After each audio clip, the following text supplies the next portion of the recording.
মনে রাখবেন স্যার, জীবন গাড়ির কোনো ব্যাক গিয়ার হয় না।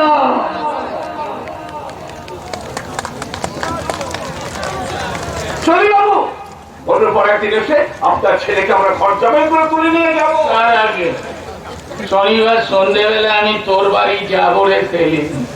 আপনি আপনি আমার বাড়ি যাবেন কেন বাবু? আরে বাবা, তোর বন্ধকি দলিলটা তো আমার কাছে পড়ে আছে, ওটা ফেরত দিয়ে কিন্তু আমি কেন অত টাকা দিতে পারবো না? টাকা পয়সা দরকার নেই রে, গ্রামের সবাইকে বলে দিই সেই দিন সন্ধ্যাবেলা যেন তোর বাড়িতে চলে আসে, যার যার বন্ধকি দলিল বিনা পয়সায় যেন ফেরত নিয়ে চলে যায়। আপনি কি বলছেন? আমি ঠিক বিশ্বাস করতে পারছি না। আরে বিশ্বাস কি আমি নিজেকে করতে পারছি রে? শুনলি না মেয়েটা কি গান গাইল? জীবন গাড়ি নেই রে ব্যক্তি আমি ও জাদু রে। টিপ টিপ টিপ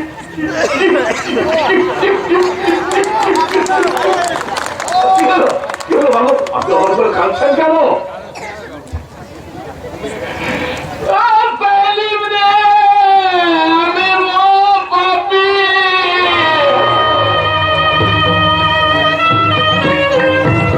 আমি তোদের অনেক অপরাধ করেছি রে সেলিম।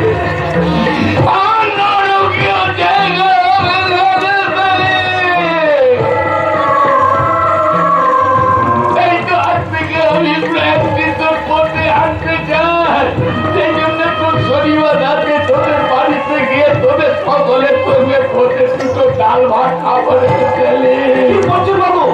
আপনি আমার মতো গরিবের বাড়িতে ডাল ভাত খাবে? গরিব বড় লোকের কথা ভুলে যা, ভুলে যা ভোটের কথা। এই অমানুষটাকে একবার মানুষ হওয়ার সুযোগ দেবে সেলিম। সেলিম, আমি তোর হাত ধরে বলছি রে সেলিম, আমাকে না করিস না রে সেলিম।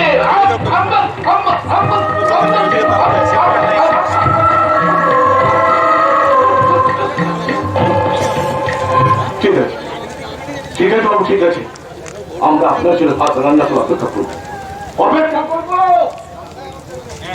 কিন্তু এর মধ্যে যদি কোনো ছলনা থাকে সেদিন কিন্তু সেলিম হবে আপনার সবচেয়ে বড় শত্রু। দেখিস স্যার, আপনি সত্যি সত্যি ওদের বাড়িতে গিয়ে ভাত খাবেন? খেতে তো হবে, নাহলে ওদের দলে একটা বেঈমান তৈরি করব কি করে? ওই বেঈমানের মাথার উপর পা দিয়ে দাঁড়িয়ে তো আমি ভোটে জিতবো।